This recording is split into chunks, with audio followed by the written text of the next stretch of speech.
a family who never had a baby. But a miracle happened when they adopted this German shepherd. For years, they prayed, hoped, and tried everything, until their home fell silent, and their hearts gave up.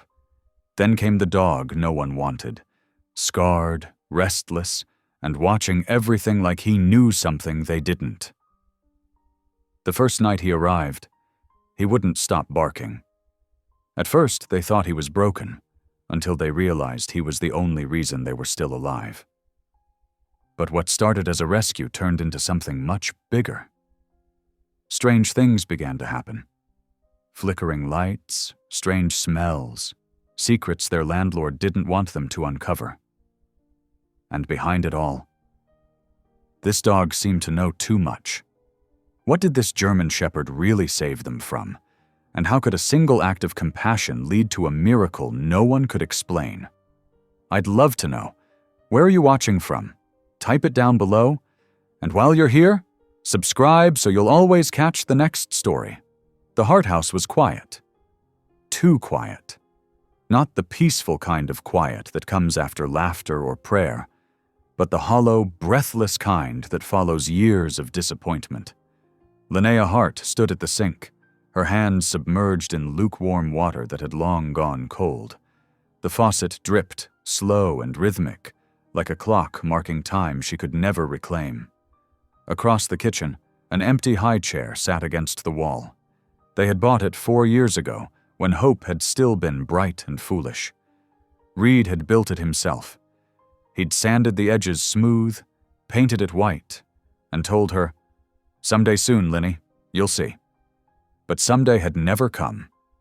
Now, at 31, Linnea felt older than her years.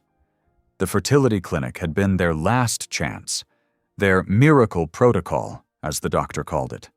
Expensive, experimental, and cruelly promising.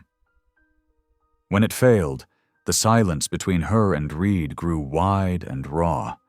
Two good people trapped in a life that had forgotten how to move forward. Reed sat on the couch, his hands covered in grease from another long day at the shop. He stared at the muted television like it owed him something. Linnea wiped her hands on a towel, watching him. The way his shoulders slumped wasn't laziness. It was surrender. "Reed," she said softly, but he didn't look up. "Maybe we should, I don't know, get away for a while." He sighed. "Can't. Transmission rebuild tomorrow, and the bills..." She cut him off. "Bills can wait. My heart can't." He finally turned to her, his eyes tired but kind. "Linny, what's getting away gonna change? We did everything we could." Her throat tightened. He meant it kindly, but it sounded like an ending. Later that evening, she walked alone through the slush-lined streets of Brindle County, her boots scuffing against patches of dirty snow. The shelter stood 2 blocks from the hardware store, a squat brick building that smelled of bleach and despair. She hadn't planned to go there, but the lights were on, and a sign in the window read, "One more day to live. Adoption event ends tomorrow." Inside, rows of cages rattled with noise, whimpers, barks, and the restless shuffling of paws. But in the corner, apart from the rest, one dog sat still. He was large, scarred, his fur uneven like someone had taken scissors to it.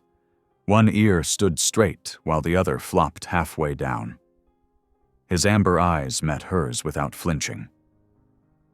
"What's his name?" she asked. The volunteer shrugged. "Banner.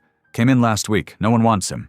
He's intense. Former working dog, maybe police or military. He's been through something." Linnea knelt by the cage. Banner didn't growl, didn't whine. He just watched her, steady and unblinking. It was unnerving and comforting. "He's not broken," she whispered. "He's just waiting for someone to see him." That night, she filled out the paperwork. The shelter worker looked surprised. "You sure? He's a handful."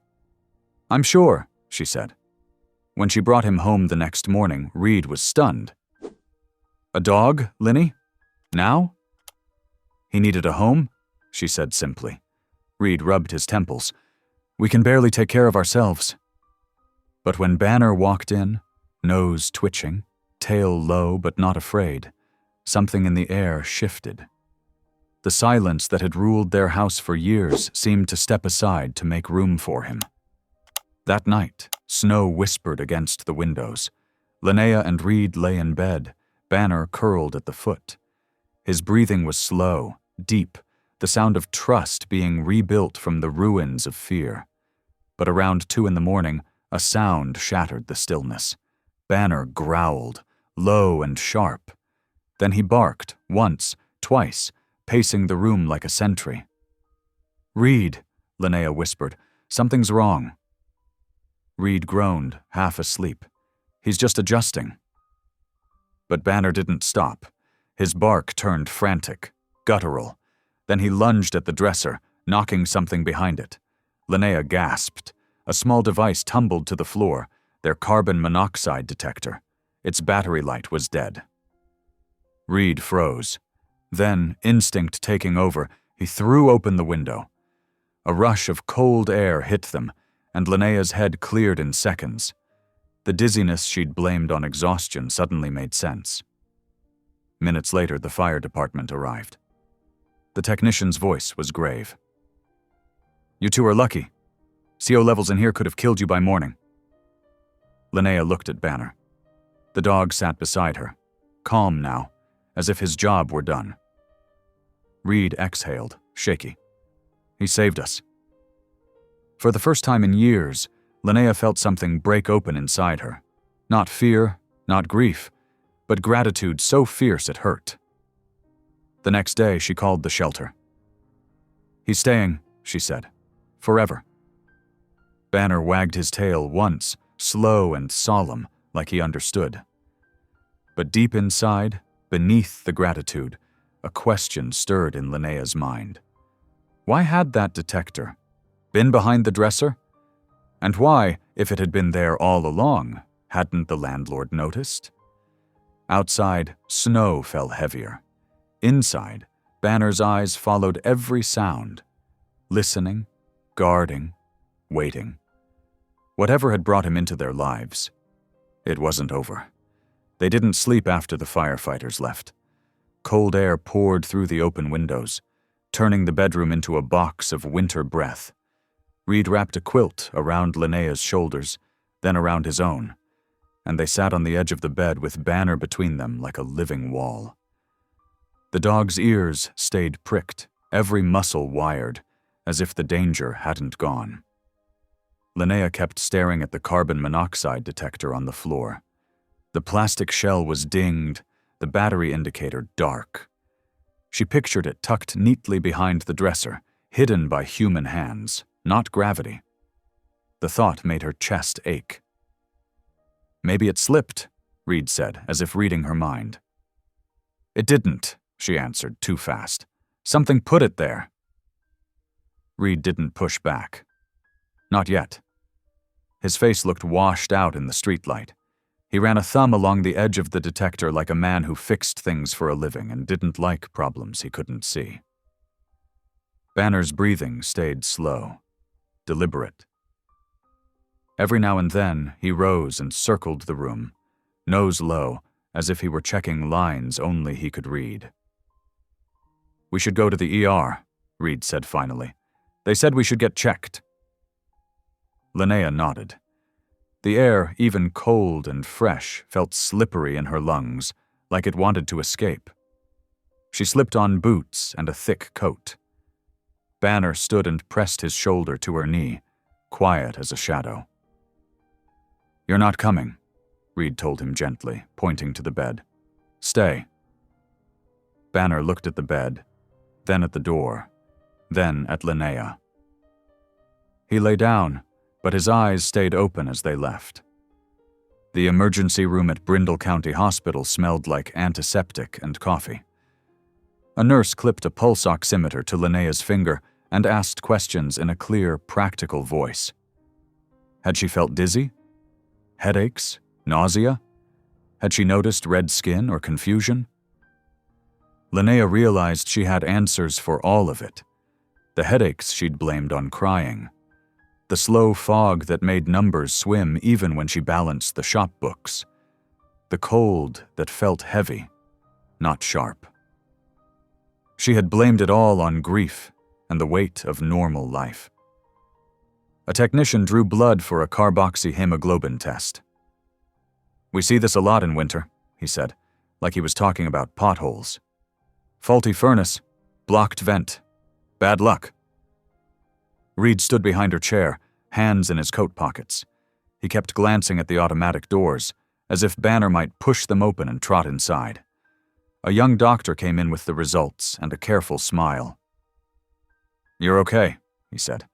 "Levels are falling now that you're breathing clean air, but you were headed in a bad direction."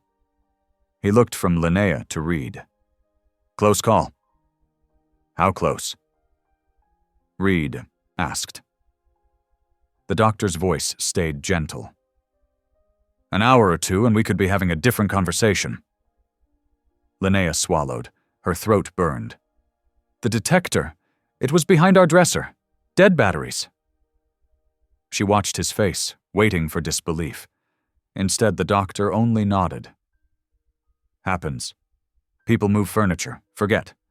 Or they don't want the noise." "I didn't move it," she said. "Neither did he."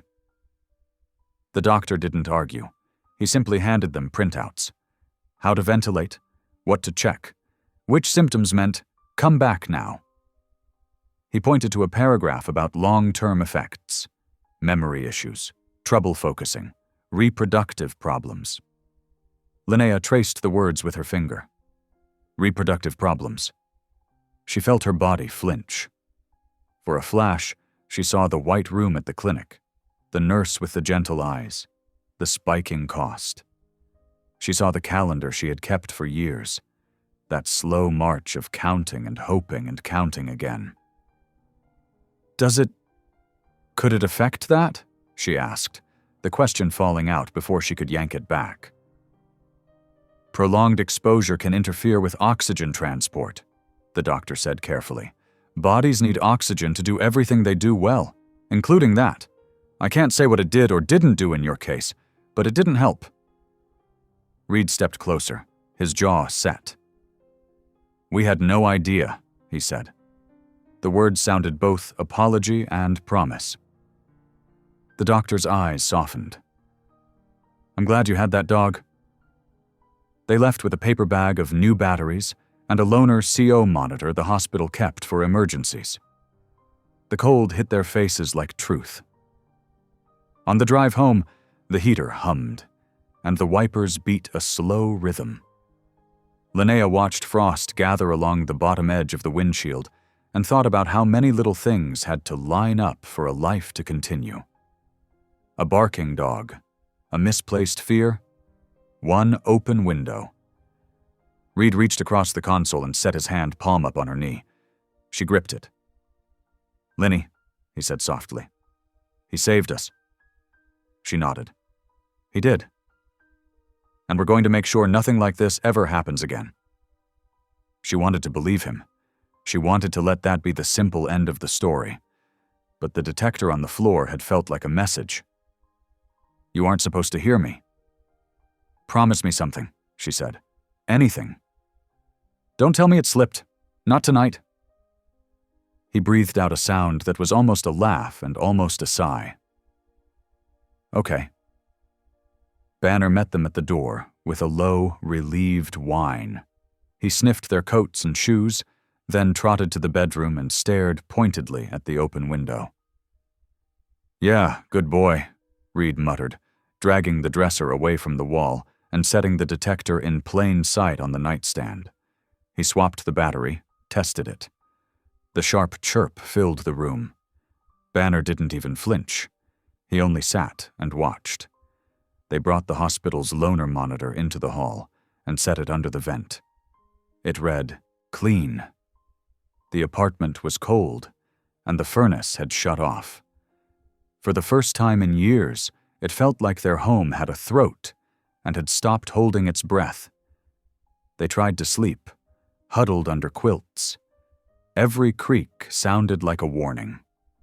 Banner lay with his nose pointed at the door, muscles loose, but ready. Linnea kept her hand in his fur, grounding herself against that steady warmth. When dawn came, the light looked thin and gray. Coffee steamed. Reed's phone buzzed with early messages from the shop. Life tried to leave the night behind. Linnea sat at the table and read the ER packet again. She folded it, unfolded it, and stared at the paragraph on long-term exposure. She didn't need to follow the technical parts to understand the simple truth under it. Poison wasn't always dramatic. Sometimes it was just time, and a quiet room, and a steady leak. Sometimes it was all the things you could explain away. The kettle hissed. Banner lifted his head and gave a single, deliberate bark. She jumped. "What is it?" He stood and padded to the hallway vent. His shoulders rose. He sniffed a long time, then angled toward the utility closet door. He didn't scratch, didn't whine. He simply put his nose to the crack as if listening to a voice that spoke in heat and fumes. Reed came beside her. "He's not letting this go." "Good," she said. "Furnace has to be checked," he went on, thinking aloud. "But it ran fine before. I serviced the thermostat myself in the fall. The filter's clean. Something upstream, maybe. Flue, pilot, chimney cap. Could be on the building's side, not ours." Linnea nodded. "Then we call." "Yeah," he said. His mouth tightened. "We call." He pulled out the lease and the number for the property office. The name at the top of the page looked ordinary in print. Cutler Properties, Inc. Inside those letters lived family and friction. Dane Cutler, the brother-in-law who made holiday dinners feel like interviews, the man who handed out favors like loans and reminders like bills. Reed stared at the number a long time, rubbing the bridge of his nose. "He's going to say it's nothing," he said. "He always says it's nothing." "Then we make him listen," Linnea said. Her voice surprised her. It sounded sure. Reed pressed his lips together. "I'll call him after I open the shop. Let things cool, then talk straight. No shouting." "We don't need shouting," she answered. "We need truth." Banner left the vent and came to her side. He nudged her hand and then leaned into her leg hard enough to shift her chair an inch. She laughed once, the sound short and broken. "I know," she whispered into his ear. "I know, boy." Reed grabbed a toolbox before he left for work. He knelt by the utility closet and opened the slatted door. Careful. Slow. The furnace sat quiet. He touched a ridge of tape on a joint above it. Old, puckered edges where someone had once stopped a minor rattle. He removed it gently, tidied it. Nothing looked catastrophic, but something felt off, like a picture frame hung a degree crooked. Banner kept watching. "Don't turn it back on," Linnea said. "Not till someone checks." Reed nodded. "Space heaters for now. I'll pick up more at lunch." On his way out, he stopped in front of Banner and crouched. The dog looked into his face without blinking. "Thank you," Reed said. He didn't do baby talk or high praise. He spoke to Banner like he would to a man who had yanked him out of a ditch. "We owe you." Banner's tail thumped twice on the floor. Then he went back to the vent. The apartment felt enormous once Reed left. The quiet pressed in again. But it was different now. It was a quiet that made room for decisions. Linnea fed Banner, cleaned the bowls, and made oatmeal she barely tasted. She caught herself counting seconds between breaths, as if her body had to relearn rhythm. She walked through the rooms and opened every window. Kitchen, hall, tiny second bedroom with the folded crib sheets tucked in a plastic tub. She gathered the sheets in her hands and pressed them to her face. They smelled faintly of soap and cardboard. The ache behind her ribs grew heavy. then softened as Banner's paw clicked behind her. He rested his chin against her thigh like an anchor. "Not today," she whispered. "No crying today." She set the sheets back, squared the tub in the closet, and left the door open. Fresh air drifted through and tugged at the edge of a ribbon on a small blanket. She stood there until the ribbon stopped moving. Her phone buzzed. A text from Reed. "Opened the shop. Slow morning. Call in 30. She typed back, "I'll be here, watching the vent with your new partner." She added a small, smiley face. It wasn't her style, but it felt right. At 10, the phone rang again. Unknown number. She answered. "Mrs. Hart?" A woman's voice, bright, brisk. "This is Jan from Cutler Properties. The message said you had a detector alarm?" Linnea explained, simple and steady. Night. Detector dead, hospital, loner monitor, the vent, the smell, the dog. "Carbon monoxide?" Jan said, the brightness dimming a shade. "Did the fire department say anything about the source?" "They said to have the furnace inspected." "Of course, we can put in a ticket. Soonest we can get someone out will be, let's see, Monday afternoon." "It's Thursday," Linnea said. "Yes.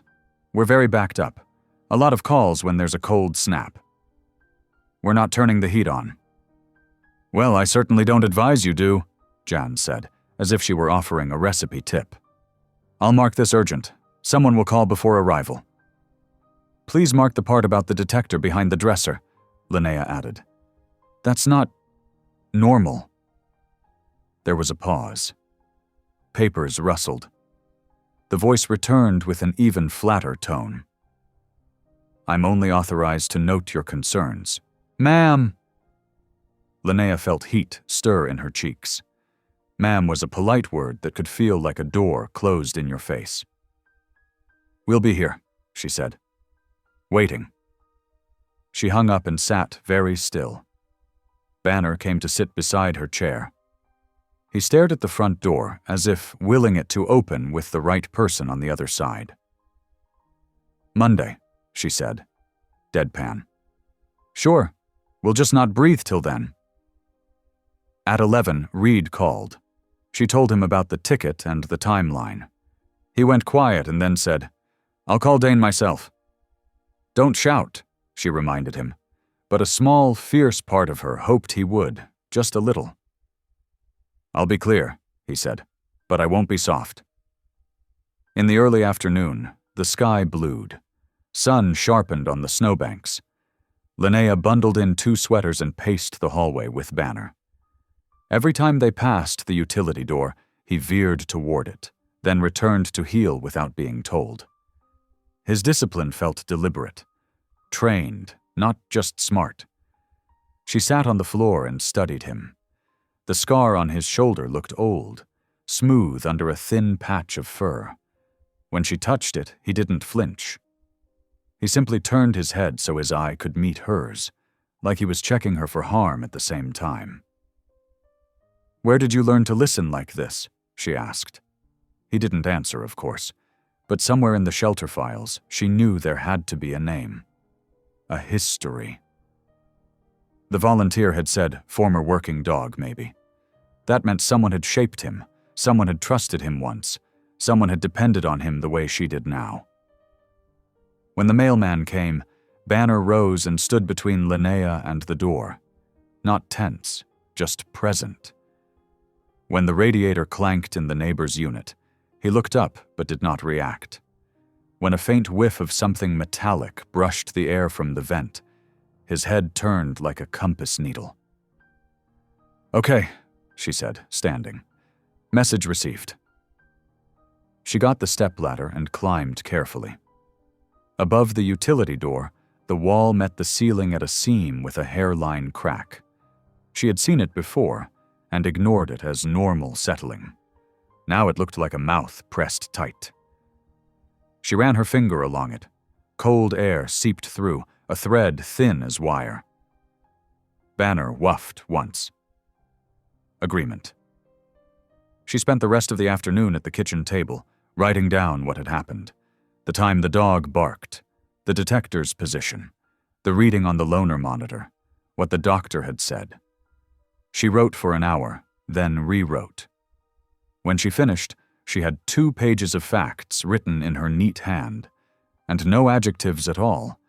If someone tried to tell her she was imagining things, she would have a record. If someone tried to make her feel small, she would make them read. The front door opened at 4. Reed stepped in carrying 2 boxed space heaters and a bag of batteries. He kicked the snow off his boots and set the boxes on the table. Banner went to him, Tail speaking a calm hello. "I talked to him," Reed said without greeting. His jaw was tight. "Dane." Linnea waited. "He said he'll get somebody over when it's practical. I told him Monday wasn't practical. He said the building passed inspection in the fall. He said if we opened a window in January again, he'd note tenant misuse of utilities." Linnea's mouth went dry. "He said that?" "He did. And he said if we put anything defamatory in writing, he'd have his lawyer call." Linnea slid the 2 pages across the table anyway. "He can have them read this." Reed's eyes met hers. A small spark lit in them. "Good." He turned and plugged in the heaters. They hummed softly, warm air spilling like a promise into the frosted room. They ate soup standing over the stove, and then sat with their bowls on the couch while Banner stretched on the rug like a rug with a heartbeat. After dinner, Reed took out his phone. "Tomorrow I'm calling the county." He said the words like nails setting in wood. "If he won't move, someone else will make him." "Good," she said, and meant it all the way down. They watched a nothing show for noise and turned it off halfway through. Banner rose and paced once more, then lay down with his nose towards the hallway. Linnea leaned her head on Reed's shoulder. "You know how we keep saying we did everything we could to have a baby?" "Yeah." "We might not have," she said. It came out soft, not accusing, only true. "Not if we were breathing poison." Reed didn't speak for a long moment. When he did, his voice had a steadiness that came from somewhere old. "Then we start over. Right now. We start with air." They stayed like that until the window darkened into a mirror. Banner kept watch, one ear shifting every time the building breathed. Outside, the cold settled deeper. Inside, the space heaters worked, and the furnace stayed silent. The detector on the nightstand blinked a green eye into the dimness. At midnight, Linnea woke and lay listening. The apartment made small, familiar sounds. The heater's whisper, the drip in the bathroom, the neighbor's soft footfall.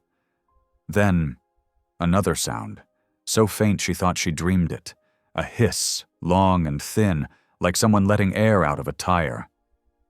Banner's head snapped up. He stood. He walked to the utility door and set his paw against it. Not scratching, not asking. Warning. Linnea slid out of bed and crossed the hall, her feet cold on the wood. She put her palm to the door and felt it, so slight she wouldn't have noticed if she hadn't been looking for it. Warmth against the grain. She looked back at Banner. His eyes were fixed and bright. "Tomorrow?" she whispered, not sure if she meant the county inspector or the fight she could feel winding toward them. "Tomorrow we stop asking nicely." Banner didn't move. He only stood his ground and stared at the door. A soldier who understood the shape of an enemy hours before the Iuhogi Bay battle began. By the next morning, the cold had stiffened the windows and sharpened every sound in the apartment. Reed left early, jaw tight, toolbox in hand, heading straight to the shop. Linnea watched him from the window until his truck disappeared around the corner. Banner stood beside her, silent but alert, his breath fogging the glass. She turned away, pulling her cardigan close. The space heaters hummed in the background, fighting the chill that crept in from every wall. It wasn't just the temperature that made her shiver. It was the feeling that their safety still balanced on something fragile and unseen. By mid-morning, Reed called. His voice was controlled, but Linnea could hear the tension threading through it. "Talked to Dane," he said. "He's coming by this afternoon. Said he'll take a look himself." Linnea felt her pulse quicken. "Good. Maybe he'll see what we're talking about." Reed hesitated. "Don't get your hopes up. You know how he is." She did.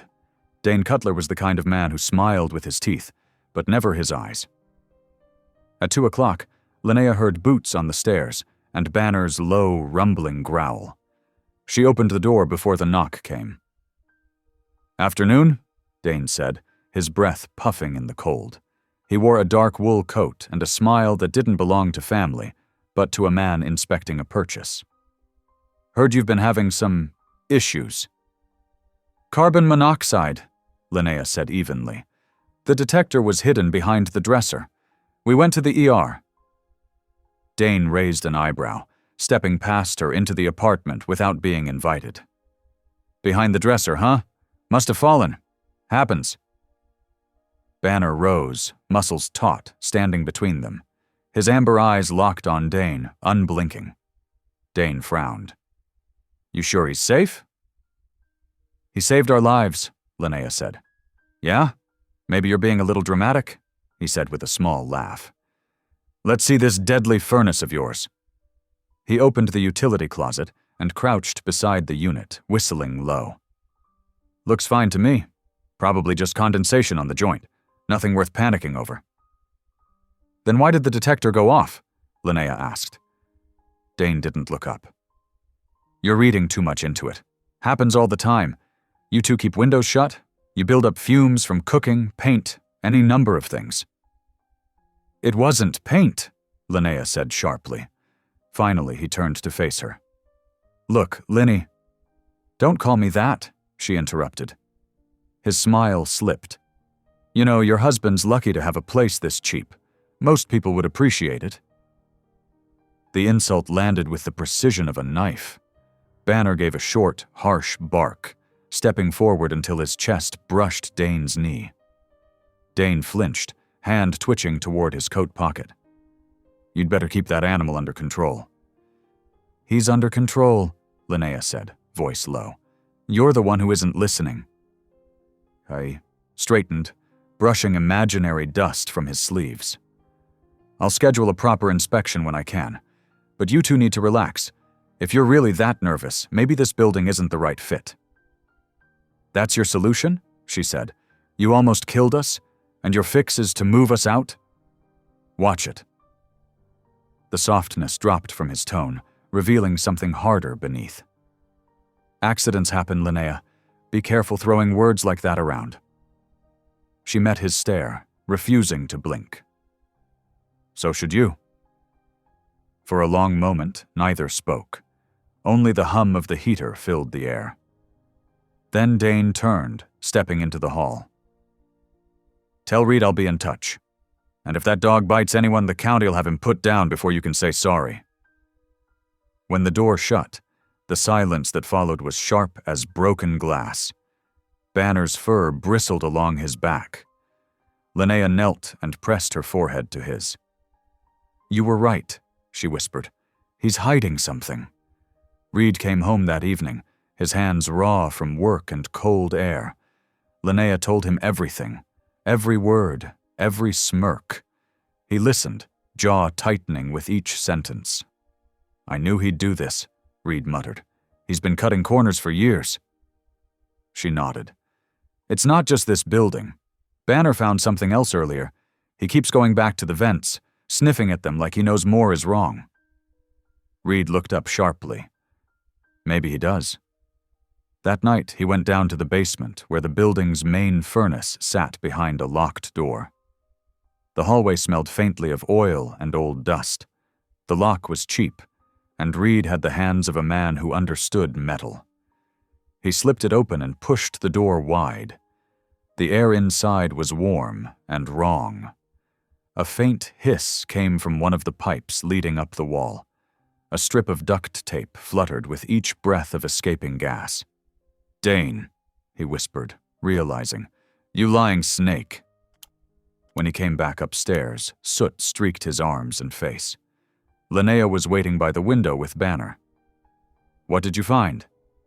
He held up his phone, the flashlight still glowing. "Everything. Faulty flue, covered with tape, fake inspection tag. He's been cheating the system." Banner barked once, sharp and clear, as if punctuating the truth. Linnea's hands trembled as she reached for Reed's phone. "You took pictures?" "Every inch." For a moment, neither spoke. Then Linnea's voice steadied. "We're not letting him bury this." The next morning, they called the county. The operator listened carefully, then connected them to a man named Trevor Mott, a senior inspector known for his stubborn sense of justice. He promised to come by within 48 hours. "Keep the heat off until I get there," he said firmly. "And whatever you do, don't let your landlord touch that furnace again." Linnea hung up, feeling the first flicker of something that had been missing for years. Power. But power invited pushback.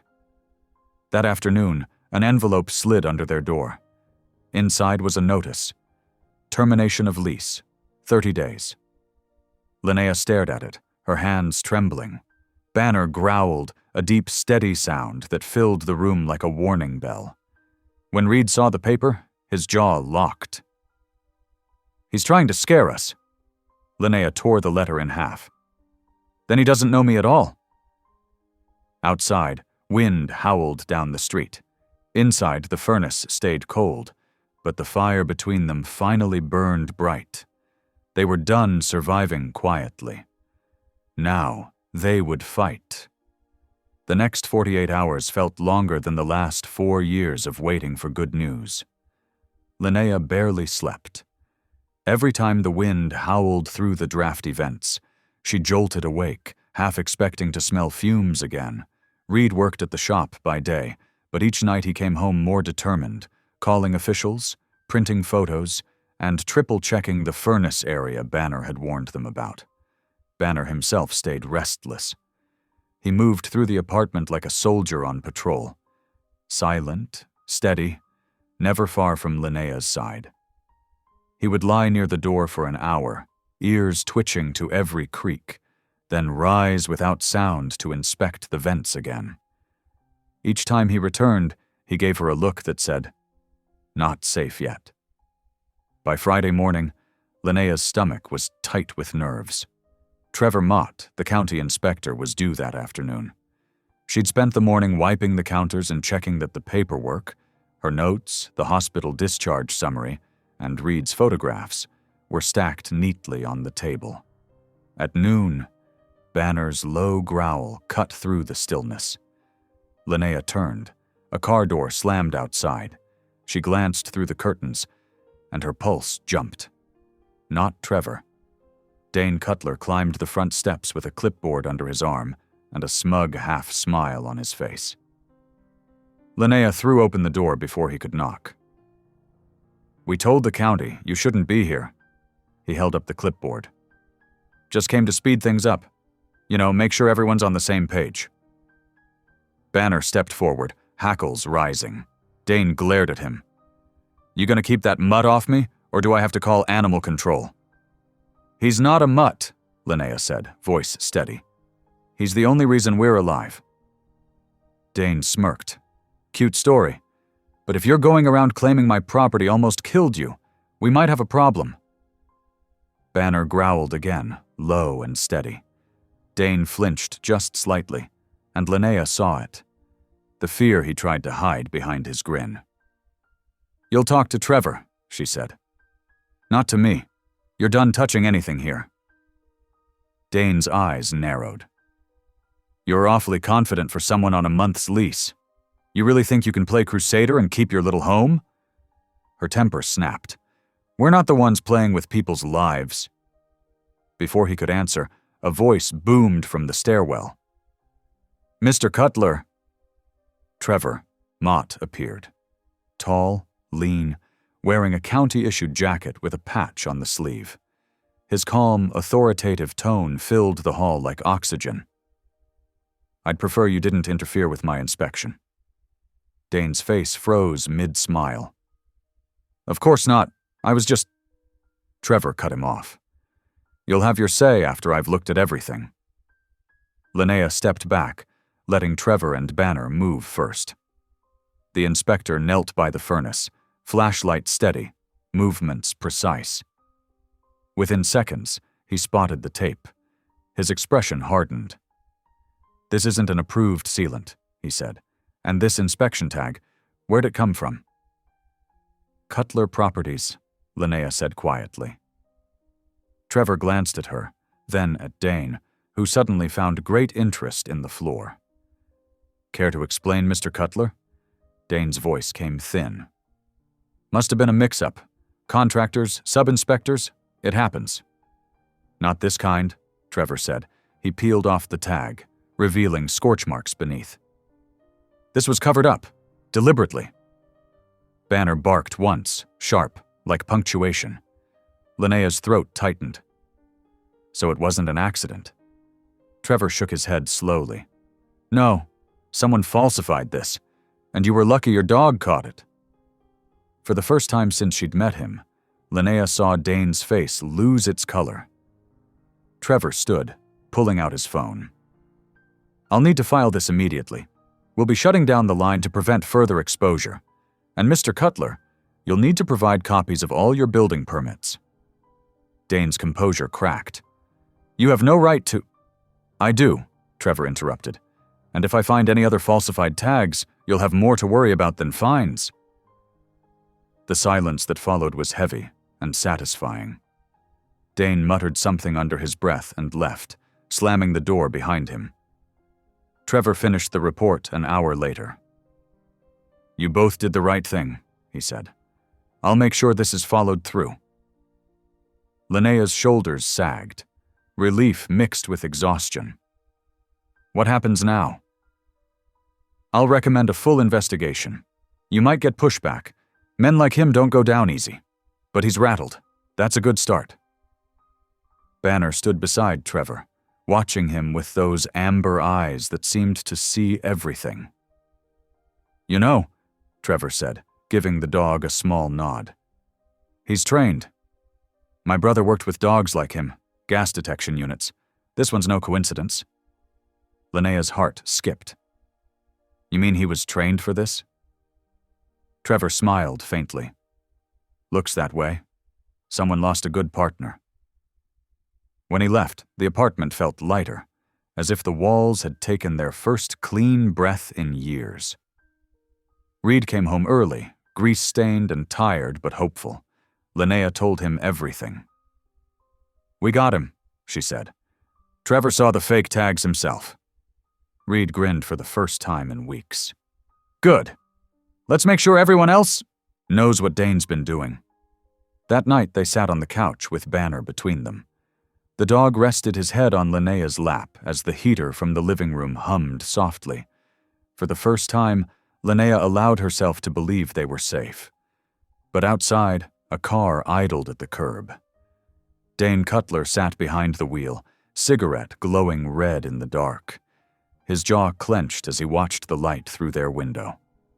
"Fine," he muttered. "You want a fight? You'll get one." Saturday dawned pale and brittle, sunlight sliding weakly across the frost-slicked windows. Linnea woke early, the echo of Dane's voice still crawling under her skin. She moved quietly through the kitchen, boiling water for coffee, listening to Banner's claws click along the hallway. He was restless again, his alertness no longer the nervous energy of a rescue dog, but the vigilance of a soldier who knew an enemy hadn't retreated. Reed came in wearing yesterday's flannel, hair still damp from a hasty shower. "Trevor called," he said. "He filed the report. Said county will issue a safety notice by Monday. Once that's public, Dane's in real trouble." Linnea managed a small smile. "He'll come after us first." Reed looked at her, half pride, half fear. "Then we'll be ready." They spent the morning boxing up old papers, double-checking locks and organizing evidence. Banner lay near the doorway like a living barrier, eyes half closed but mind sharp. Around noon, someone knocked. The sound was too slow to be Trevor. Linnea froze. Banner lifted his head, hackles rising before the second knock even landed. Reed approached cautiously. "Who is it?" "Mail delivery," a man's voice said. Smooth, controlled. But when Reed opened the door, there was no mailbag, just Dane Cutler, wearing that same cold smile. "Afternoon," he drawled. "Just dropping by to clear the air." Reed stiffened. "You shouldn't be here. County's already got your name." Dane's grin widened. "Oh, I know. And I know your little inspector buddy's been digging through files that don't belong to him. You think I don't have friends at City Hall?" Banner moved forward, silent but unmistakably protective. Dane's eyes flicked to the dog. "You keep that beast away from me, or I swear—" Linnea stepped between them. "You swear what, Dane? You'll file another fake report? Forge another inspection? Set another trap?" His tone turned sharp. "You think you're clever because you have a mutt and a clipboard hero backing you? You don't understand the kind of people who own buildings like this. I'm a small fish, Linnea. You go poking around, you'll make enemies who don't even know your name yet." Reed took a slow step forward, his voice low but controlled. "Then maybe it's time someone made them know it." For a moment, Dane's mask slipped. His nostrils flared. "You always did think you were better than me. Working. With your hands, living honest. You think that's enough to survive in this world? It's not. It's the fools like you who get crushed." "Maybe," Reed said, "but not today." Banner barked once, sharp and sudden. Dane flinched backward, nearly stumbling off the step. His face reddened. "You'll regret this," he spat, then turned and stormed down the stairs. When he reached the street, he looked back just once. His eyes burned with something Linnea recognized too well. Someone who wasn't done losing. Someone who would burn everything before surrendering. That night, a storm moved in. Rain beat the windows in fierce, cold sheets. Reed fell asleep late, exhaustion claiming him mid-sentence. Linnea stayed awake on the couch with Banner curled at her feet, watching the lightning flash over the ridge. A gust of wind rattled the fire escape. Then, another sound. A soft scrape at the back door. Banner's ears shot up. Linnea's heart stopped. The scrape came again, slow, deliberate. Someone was at the latch. She reached for Reed's flashlight and flicked it on. The beam sliced through the dark kitchen. "Hello?" Silence. Then, from outside, the crunch of boots retreating over wet gravel. Banner lunged to the window, growling deep in his chest. Linnea followed his gaze. A truck sat idling at the edge of the lot, Dane's old pickup, its headlights off, only the ember of a cigarette glowing faintly inside. Her stomach turned cold. "He's watching us." Reed stirred behind her, sitting up fast when he saw her face. "What happened?" She pointed. "Out there." By the time he reached the window, the truck's taillights vanished into the storm. "Call Trevor," Reed said immediately. "Now." Trevor arrived just after dawn. The rain had stopped, but the smell of smoke lingered faintly near the alley. He examined the back door, his expression grim. "Somebody jimmied the latch. Not enough to break in, just enough to test it." Reed clenched his fists. "He's trying to scare us." Trevor nodded. "He's scared himself. Men like that bluff until they lose control. You keep documenting. Lock everything. I'll have a patrol swing by." Linnea nodded, but her voice trembled. "What if he doesn't bluff next time?" Trevor hesitated, then glanced at Banner. "Then it's a good thing you've got him." The dog lifted his head proudly, chest broad, tail still. Linnea's hand found the warm fur along his neck. For a moment she felt steady again, When Trevor left, Reed exhaled hard. "We're past the point of hiding, Linny. If he wants war, we'll give it to him." She nodded slowly. "Then we make it public. Let everyone see what he's done." Reed stared at her, impressed, maybe a little afraid of how certain she sounded. "You sure?" "I'm done living in fear," she said. "Banner didn't drag us out of that poison just to watch us crawl back into silence." That afternoon, she uploaded every photo, every note, every report to a public drive. She sent copies to the local newspaper's tip line, along with one simple message. "Families are getting sick. Someone's faking safety inspections. Ask for Dane Cutler's signature." When she hit send, her hand trembled. But it wasn't fear. It was the rush of doing what was right, even when it cost you everything. Banner nudged her leg, eyes warm, as if he knew she had just stepped onto sacred ground. The line where courage begins and compromise ends. Outside, thunder grumbled again. This time Linnea didn't flinch. She looked toward the window, where storm clouds gathered like witnesses. "Let him come," she whispered.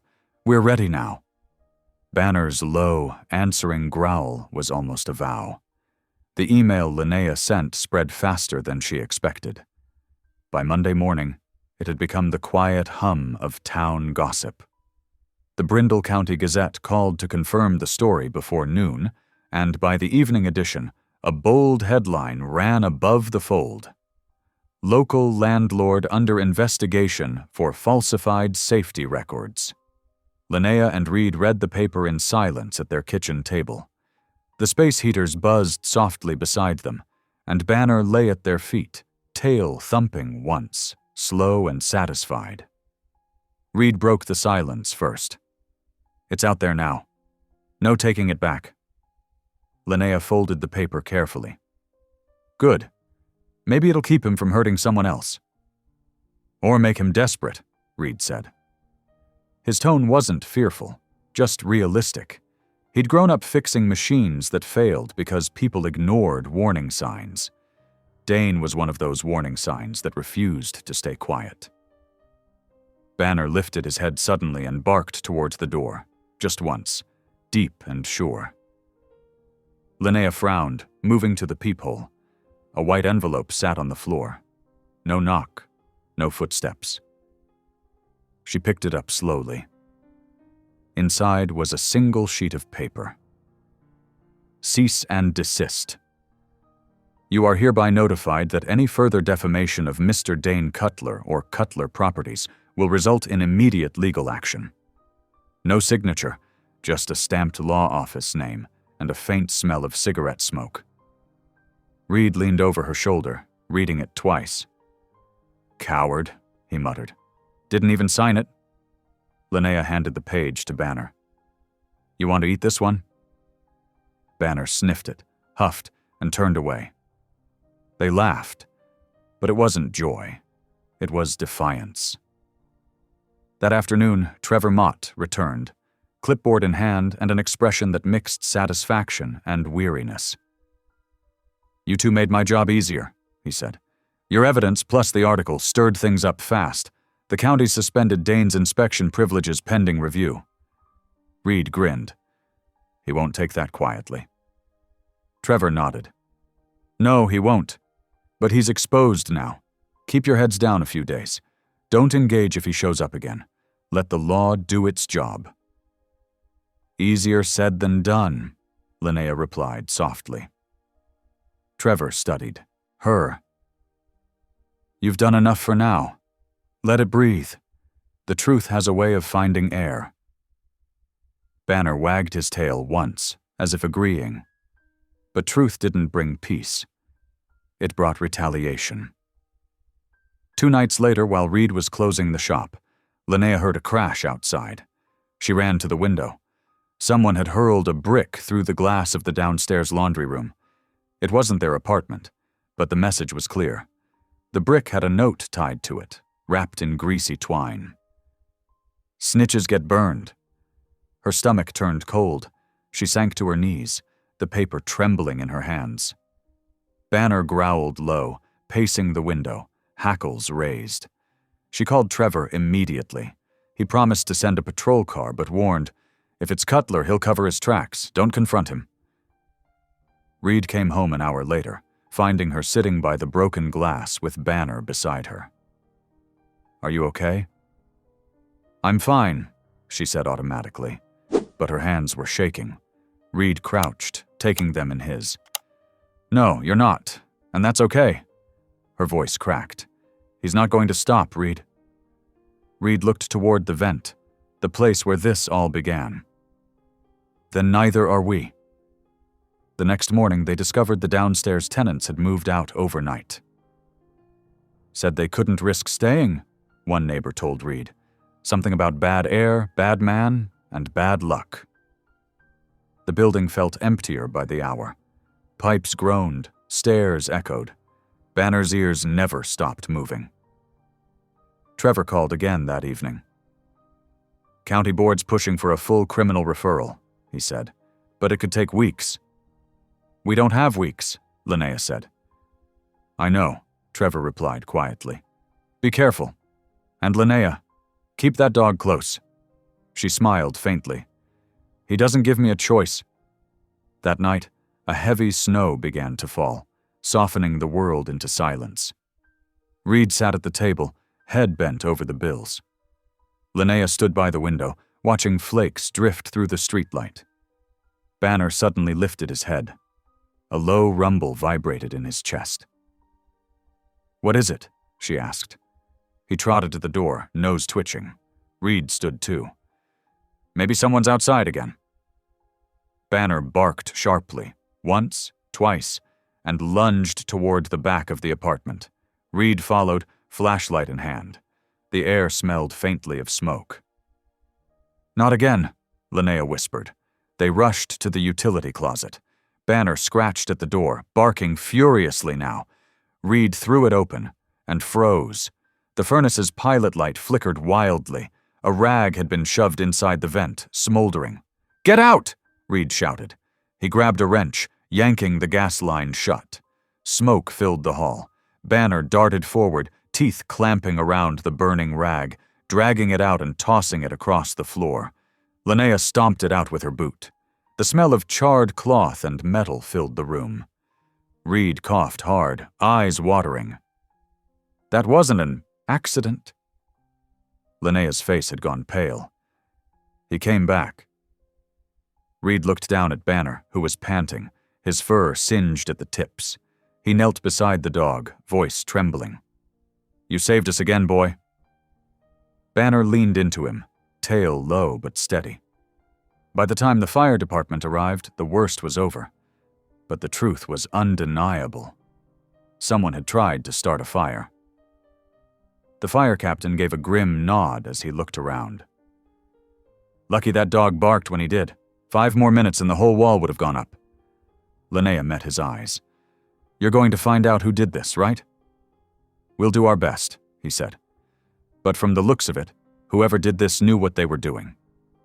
Trevor arrived moments later, his face hardening as he saw the damage. "This is deliberate, and I know who has the keys to this utility access." "Dane," Reed said flatly. Trevor nodded. "It fits, but proving it, that's the hard part." Banner walked to the threshold of the utility room, sat down, and stared at the burned vent as if memorizing it.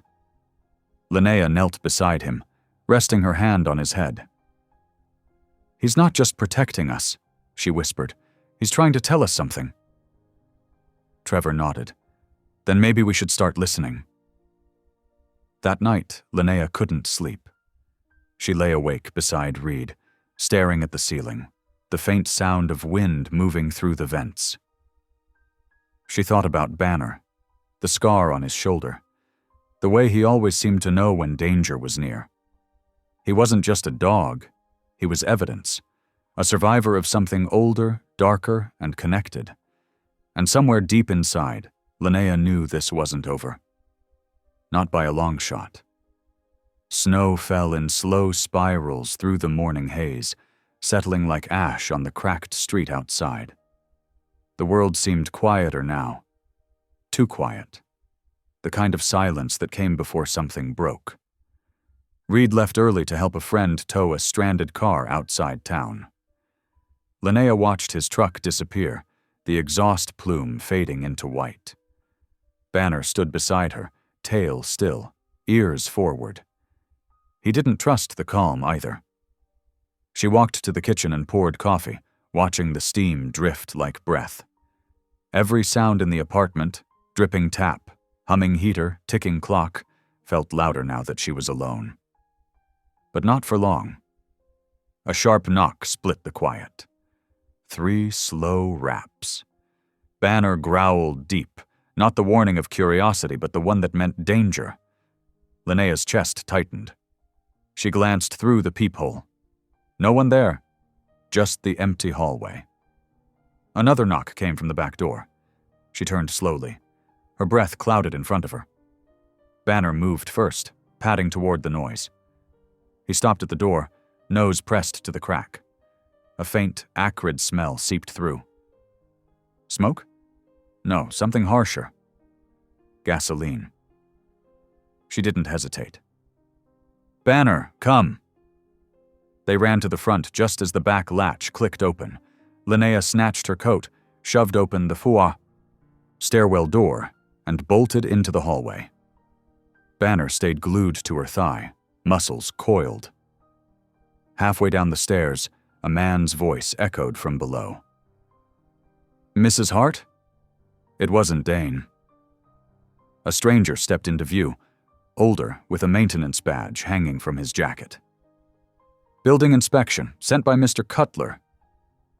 Linnea froze. Her heart pounded. Trevor Mott already inspected, she said. We don't need anyone else. He gave a practiced smile. Just a follow-up, ma'am. I'm supposed to check the furnace line. Banner growled again.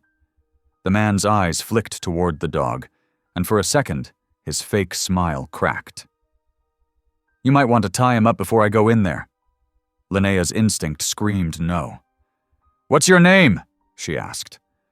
Briggs, he said too quickly. She stepped backward toward the stairs. You'll wait here while I call Trevor. Ma'am, that's not necessary. It is, she said. Banner barked once, sharp and loud. The man flinched and muttered, Crazy mutt, under his breath. Then, without another word, he turned and walked out the door. Linnea waited until she heard the squeal of tires on the icy street. Then she locked both doors and called Trevor. There's no inspector named Briggs in the county system, Trevor said after a pause. You did right not to let him in. Dane sent him, she said flatly. I'll have a deputy swing by again tonight. That evening, Reed came home to find Linnea sitting on the couch, Banner's head in her lap, the front door barricaded with a chair. She told him everything. He's escalating, Reed said. He can't stop us through lawyers, so now he's trying fear. Linnea looked down at Banner. If he hadn't been here, I might have opened that door. Reed's hand tightened around hers. We need to get out of here, Linny. Tonight. But Linnea shook her head. Not yet. If we leave, he wins. Trevor needs witnesses, proof that he's still coming around. Banner barked softly, as if agreeing. Reed exhaled. You always were braver than me. No, she said. I'm just tired of being afraid. Later that night, a heavy snow muffled everything outside. Reed finally fell asleep in a chair near the window, shotgun resting across his knees. Linnea lay awake in bed, staring at the faint light from the hall. Banner paced once, then stopped suddenly, head tilted, ears pricked. What is it? She whispered. He didn't bark this time. He just moved toward the window and looked out. Linnea rose, heart thudding. She pulled back the curtain and gasped. Down by the street, a figure was standing beside Dane's truck. Only, it wasn't Dane. The man was taller, older, his coat hood drawn up, He bent over something near the curb, then straightened and looked directly at her window. Even from a distance, she saw it, the flash of recognition in his eyes. He knew she was watching. Banner growled again, low and steady. The man turned and walked into the darkness. The next morning, Trevor called. His voice was grim. "You two better sit down. We found something." "What is it?" Linnea asked. "Remember that gas detection technician? The one who trained your dog?" "Yes. He filed complaints against Cutler's company last year. We just found his truck, abandoned in a storage lot 3 towns over. And inside?" Trevor hesitated. There were burned papers, inspection forms, maybe proof of the same fraud you reported. Whoever he was on Dane's trail before you. Reed's knuckles whitened around his coffee mug. "You think Dane—" Trevor's voice lowered. "We can't prove anything yet. But I think you've uncovered something a lot bigger than one landlord cutting corners." Banner whined softly, pressing his head against Linnea's arm. She felt cold to her bones. "That man outside last night," she whispered. "He wasn't just watching us. He was watching the dog." Trevor exhaled through the line. "Keep him close. If they know what he can do, they'll want him gone." That night, Linnea sat on the couch with Banner's head on her lap again. The snow outside glittered under the streetlights, silent and endless. She traced the scar on his shoulder with her fingertips. "Who were you before us?" she whispered. "And how much danger followed you here?" Banner's eyes met hers, full of something more than animal understanding, something like memory. She looked toward the window again, to the frozen street where the stranger had stood. "We'll finish this," she said softly. "For you, for him, for us." Outside, the snow began to fall again, soft, cold, and deceptively peaceful. Inside, the dog lifted his head and watched the door, waiting for the next fight. Snow fell in slow spirals as Linnea packed the last of their files into a worn satchel. Banner's eyes followed every movement. He hadn't relaxed in days. Neither had she. Reed stood by the window, watching the street for headlights that never came. "Trevor says Dane's gone," he said. "Office cleared out, phone disconnected." Linnea nodded. "Gone doesn't mean finished." Outside, wind howled through the alley. Banner's head snapped up, nostrils flaring. A faint chemical tang drifted through the vents. Linnea froze. "Reed, do you smell that?" He was already moving, wrench in hand. The scent of burning oil hit them as they reached the basement door. Banner lunged first, barking furiously. Reed yanked the door open, and heat rolled out like a wave. Oily rags burned near the gas line, flames licking the wall. "Back!" Reed shouted. He grabbed the extinguisher and doused the fire. Smoke billowed thick and gray. Linnea coughed, eyes stinging. Banner barked until the flames died to embers. When it was finally quiet, Reed leaned against the wall, breathing hard. "That was no accident." "He's still here," Linnea whispered. Banner's growl deepened, gaze locked on the rear window. A shadow shifted outside, tall, deliberate, watching. Then it was gone. They didn't wait. Linnea grabbed the car keys. "We're leaving." They threw essentials into the truck and drove into the white silence. For a long time, the road was empty, until a figure appeared ahead, stepping out of the snow. Dane Cutler. Reed braked hard, tires skidding. Dane raised both hands. His face looked hollow, haunted. "I didn't set that fire," he gasped. "They did. The same people who killed the tech. I tried to warn you." "Who's they?" Linnea demanded. Before he could answer, a gunshot cracked through the air. Dane's eyes widened. Then he crumpled into the snow. Banner barked wildly, scanning the ridge. Another echo followed, then the roar of an unseen engine speeding away. Reed dropped to his knees beside Dane. "He's gone," he said softly.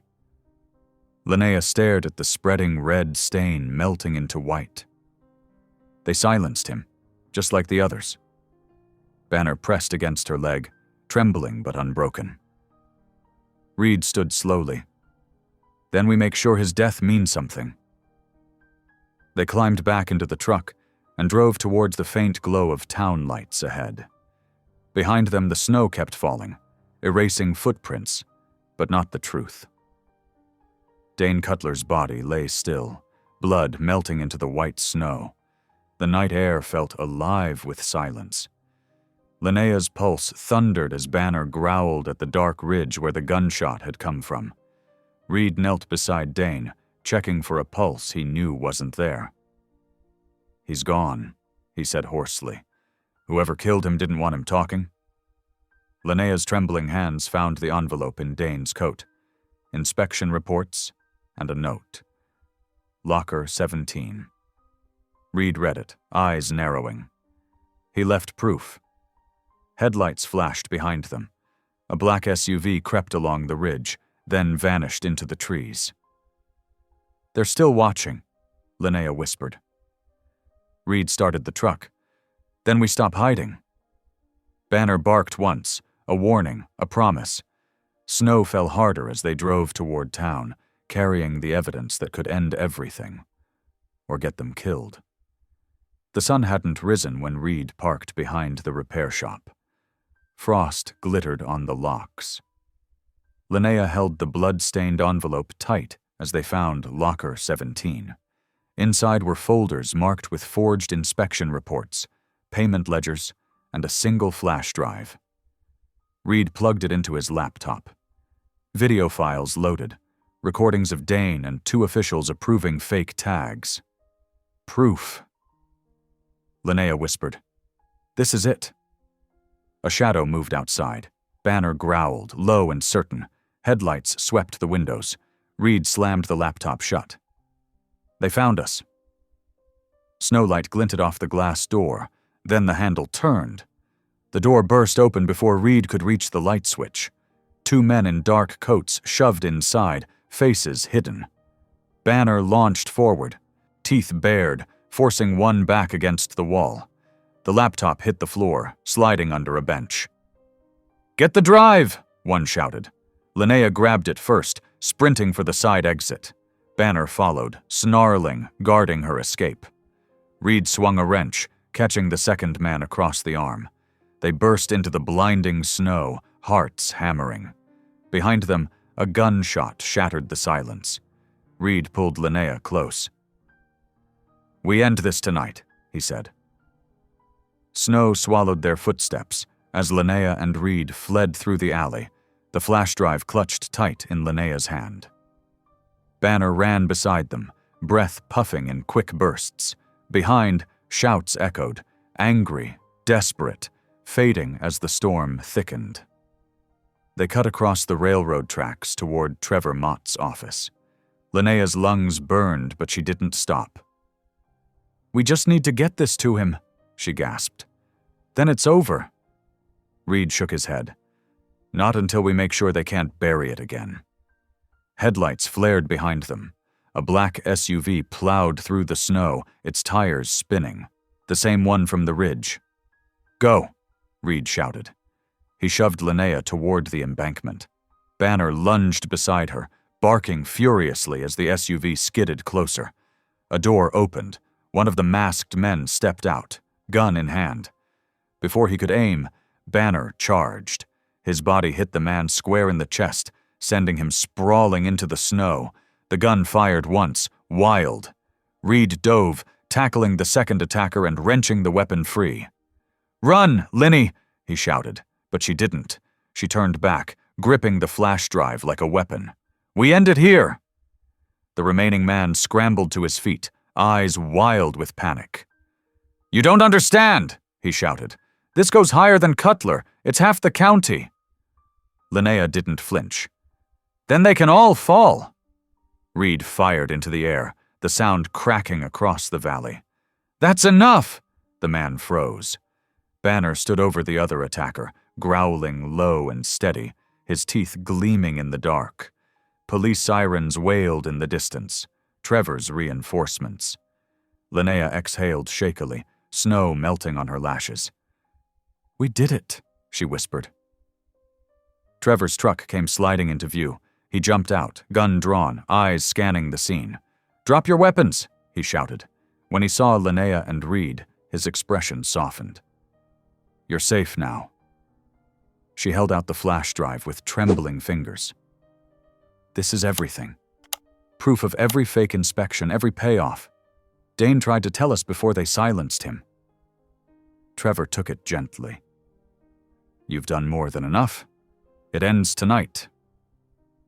Linnea looked down at Banner, his fur matted with snow, his amber eyes still bright. She knelt, pressing her forehead to his. "You saved us again, boy. You never stopped." Banner licked her cheek once, then sat proudly, as if standing guard over the truth. Above them, the sirens grew louder.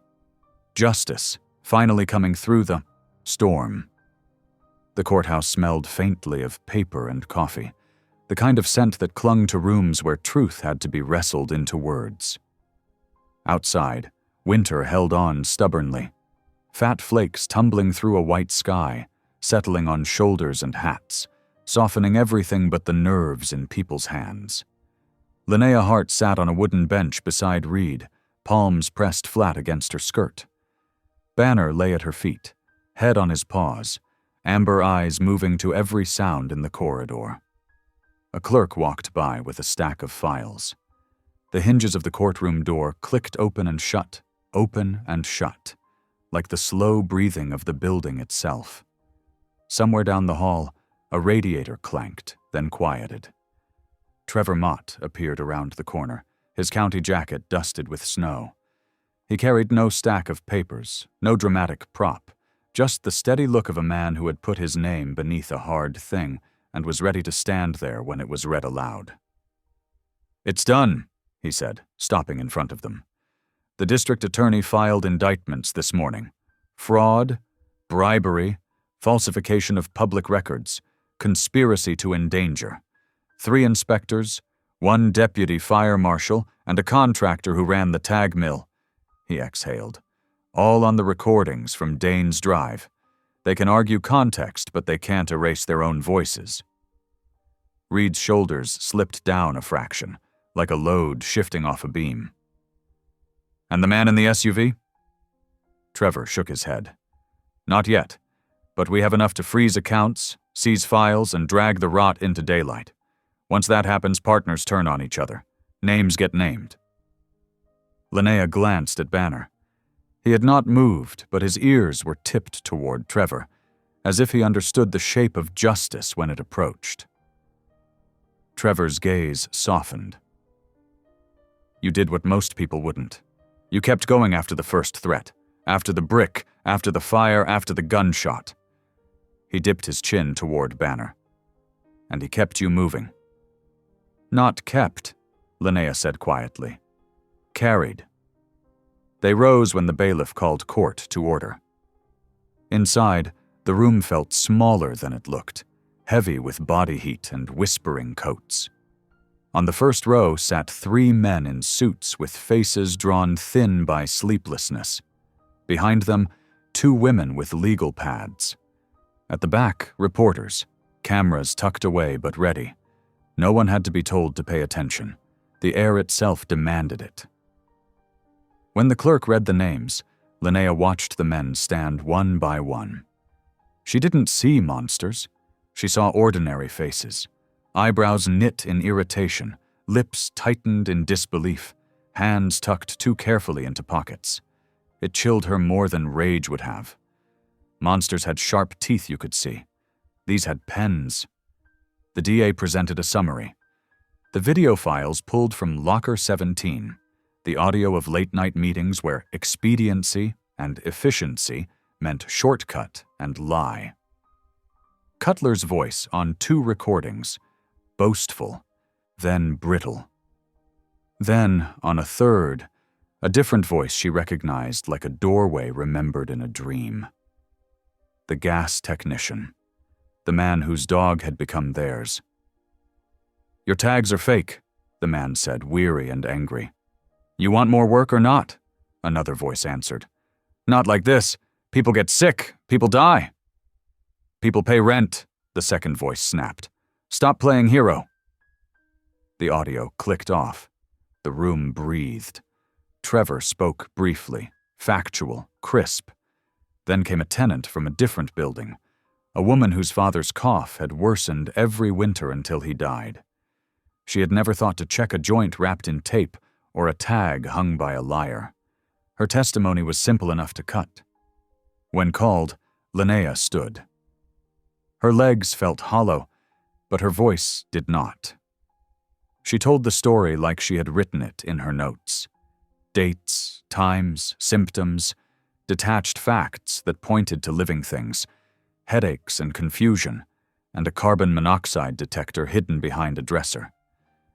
She described a night when a dog would not sleep, and how breath returned like a gift when the window opened. She did not say miracle. She did not need to. It hung over the room without her help.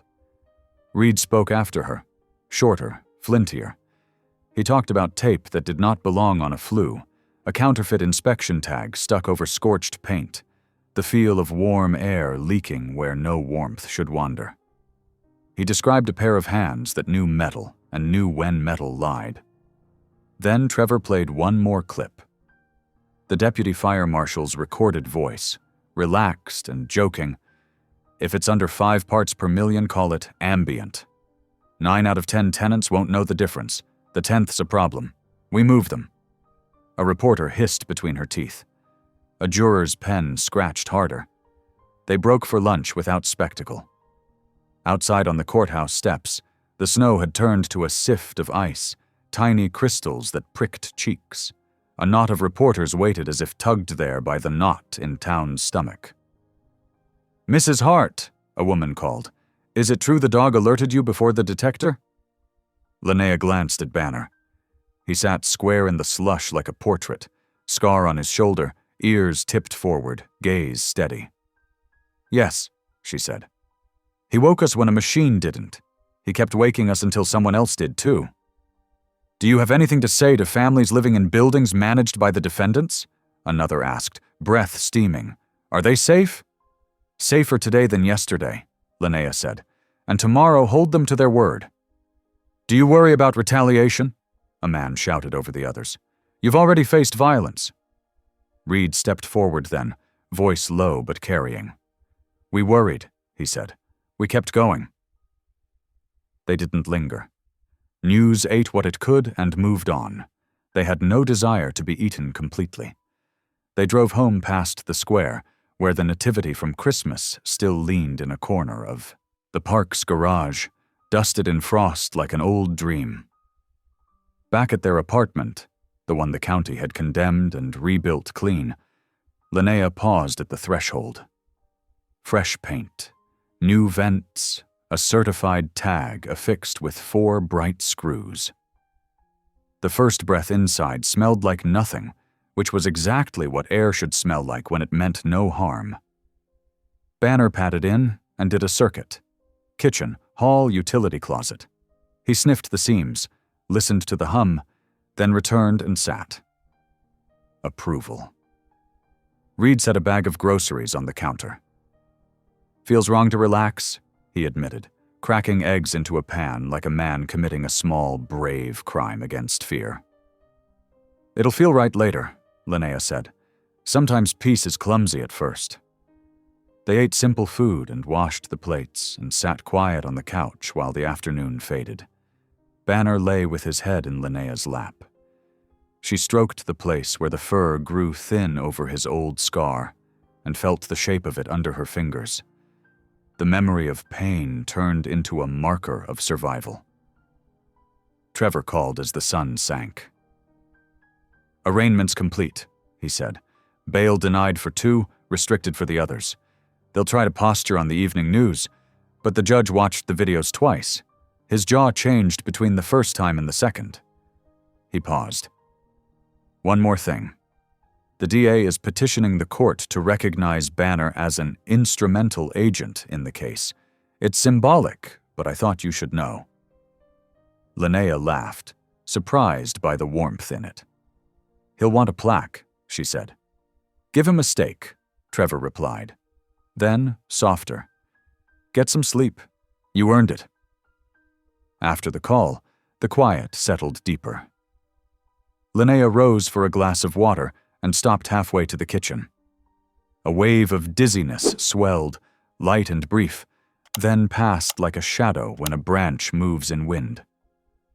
She set her hand on the counter until the floor steadied and felt a small, strange looseness in her chest, as if something unclenched. When she returned to the couch, Reed watched her with the intent look he wore when a machine changed sound by a hair. "You okay?" "Just stood up too fast," she said, and it wasn't a lie. But it wasn't the whole truth, either. Her body, so long a site of grief and calculation, felt quieter, not empty, not heavy, awake. He wrapped an arm around her shoulders, thumb rubbing slow circles along her collarbone. "You realize," he said, half wonder, half disbelief, "this might be the first night in years we sleep without an alarm set for fear." She leaned into him, Banner's warm weight anchoring her thighs. "Then let's practice." The evening stretched, a cloth pulled smooth over a table. They talked about small things to relearn how to talk around big ones, whether to plant tomatoes on the balcony in spring, whether to keep the second bedroom as a spare or turn it into a space for books, whether to buy a better couch that didn't remember. So, much. Later, upstairs in the bedroom, Linnea stood in the doorway a long moment. The nightstand held a new detector with a green light steady as a heartbeat. She touched it, not for reassurance but gratitude, then set her palm lightly on her abdomen without thinking. Banner padded in and thumped down by the bed, letting out a long dog sigh that sounded like an oath fulfilled. Reed switched off the lamp. The dark was not the old kind, the one that hid danger. It was the good kind, full of breath and room and the promise that sleep could be sleep, and not a thin bridge over fear. Sometime before dawn, Linnea woke and lay still, listening. The building made its shy noises. Snow slid in soft sheets from the roof. In the quiet, she became aware of a tenderness low in her belly, not pain, something like a hand held from the inside. She did not move. She let the feeling fill her, then fade, like a tide kissing sand and withdrawing with the secret it left behind. When morning reached the edges of the curtains, she went to the bathroom and took a test she had taken 100 times before, with a heart the color of ash. She waited the long minute that was always too short and too endless. The line came up fast. A second line. Pink. Undeniable. She pressed both hands over her mouth. Sound tried to jump out and couldn't decide whether to be laughter or a sob, so it became both. She returned to the bedroom and knelt beside Banner first. He opened one eye, then the other, and cocked his head.